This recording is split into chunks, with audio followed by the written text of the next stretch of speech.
Good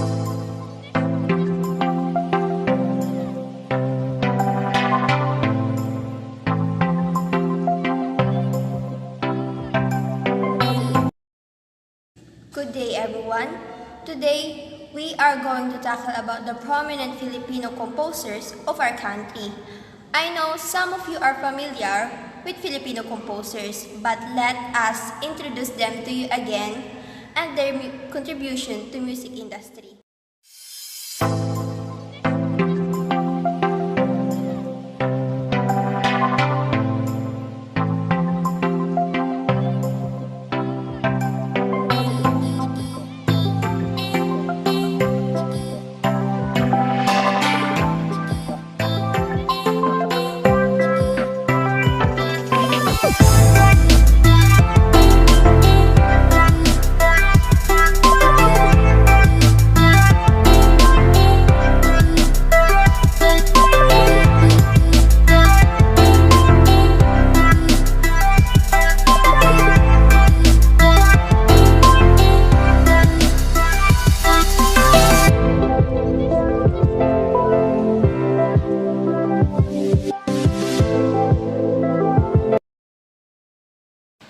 First composer is Levi Silerio. He is a Filipino composer, lived in Tondo, Maynila. But despite of making over 4,000 songs, he remained poor. His compositions range from Filipino folk songs like Ako Ay May Sing-Sing, Itik-Itik, and Ang Pipit, Christmas song, Pasko na naman, at Ang Pasko ay Sumapit, and siguro lahat naman tayo pamilyar sa tugtog na yun. And love songs, kahit konting pagtingin, saan ka man naroroon. His songs are popular pieces which many consider to be immortal. Kasi kahit lumipas man ang panahon, maraming kantang umagaw ng ating atensyon, ang kantang binuo ni Levi Silerio ay mananatiling buhay at kilala ng mga tao. His name was placed in the Guinness Book of Records, said the only live player in the world is in the Philippines. Next composer is Julian Felipe. He is known as the Abuelito de Cavite or the little grandfather of Cavite. He lived all his life as a piano teacher. He never went abroad nor wished to be anywhere but Cavite. Julian Felipe composed the song Marcha Nacional Filipina, or which is known as Lupang Hinirang. Compared to most of the song na may pinaghugutan ng inspirasyon, Marcha Nacional Filipina was simply created by an order from then-President Emilio Aguinaldo. Next composer is Nicanor Abelardo. He was first introduced to music when he was 5, and at the age of 8, he was able to create his first work entitled Ang Unang Buko, which was dedicated to his grandmother. Abelardo is known as the father of Filipino sonata. He composes over 100 of condiman songs, especially before the Second World War. Among his compositions were between Marikit, Sarsuela, Kondiman ng Luha, which have later evolved into movie theme songs. Next is Antonio J. Molina. He is a Filipino composer, conductor, and music administrator. He is a music prodigy, the first violoncellist of pre-war times, a composer, conductor, pedagogue, and music administrator. He composed the song Hating Gabi, String Quartet, Amihan, Awit ni Maria, and more. Next is George Canseco. He is a multi-awarded Filipino composer that contributed to the development of original Filipino music but had no formal training in music.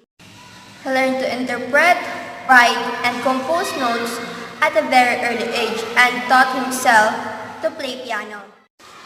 When martial law declared in 1972, he turned to composing songs, and his first composition was I Will Never Be Yours, followed by You're All I Love. He composed more than 160 songs.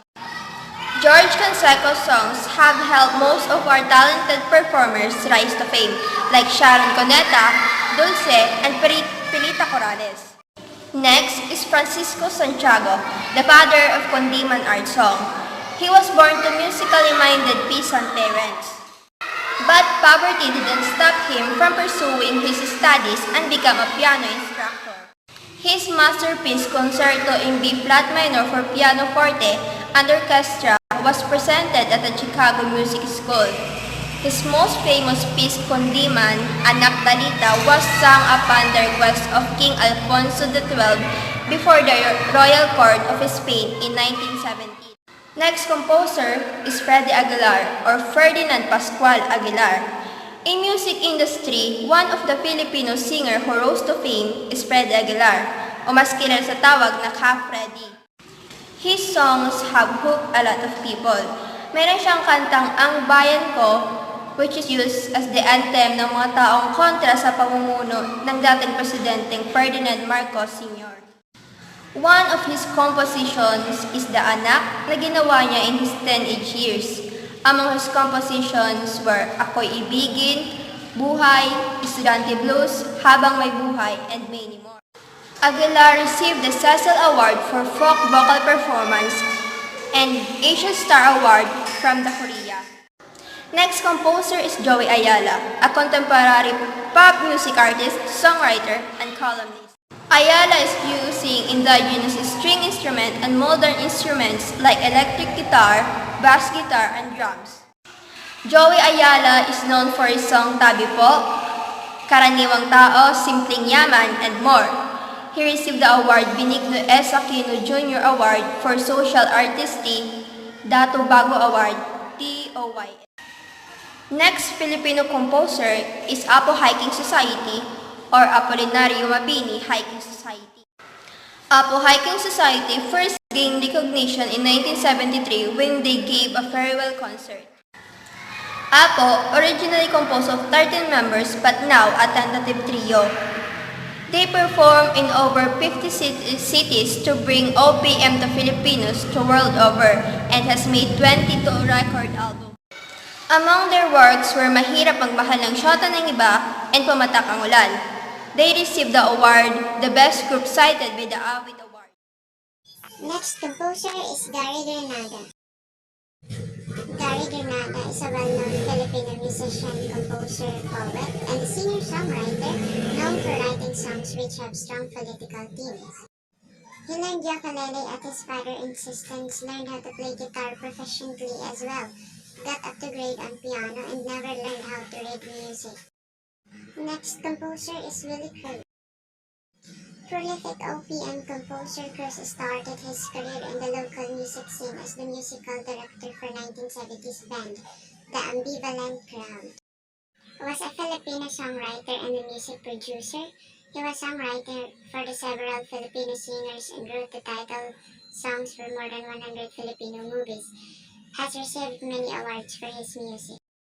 Awit Award for Best Ballad Recording, Awit Award for Best Instrumental Performance. Next composer is Ryan Cayabyab. He wrote more than 400 and still counting songs, most popular Filipino composer of modern times. Has gone into jazz, theater, and pop to cover all listening bases. His work are often praised for their poetic yet easy grasp wordplay, mirroring plight of the common people. A Filipino musician, composer, and conductor, he was the executive and artistic director for several years for the defunct San Miguel Foundation for the Performing Arts. He was named as National Artist of the Philippines for Music in 2018. Next composer is Jose Marichan. He became one of the most respected and most enduring singer-songwriter in the country. He is the only singer, composer, producer that has been bestowed Lifetime Achievement Award.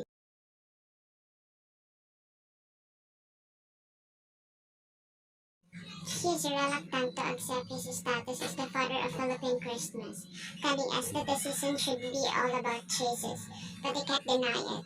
He brought a lot of joy to people and is bringing it now, at a time when the world needs it the most. Next composer is Eddie Buendia. He's a writer and musician who gained fame as guitarist, songwriter, and lead vocalist in the popular Pinoy rock band. His bandmates has described him as being reserved and soft-spoken who often keeps his thoughts to himself. Next composer is Augie Alcacid. He is a former batch member of all-male singing group Conderana, batch 1985 after Gary Valenciano.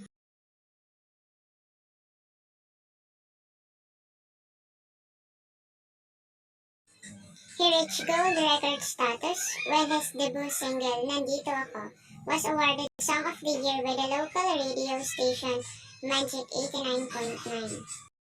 Next composer, Yoyoy Villame, known as King of Philippine Novelty Song. He blended Filipino folk melodies, popular tunes, and nursery rhymes for his music and then added witty, comedic lyrics that mixed Tagalog, Cebuano, and English in a form of grammar that he concocted.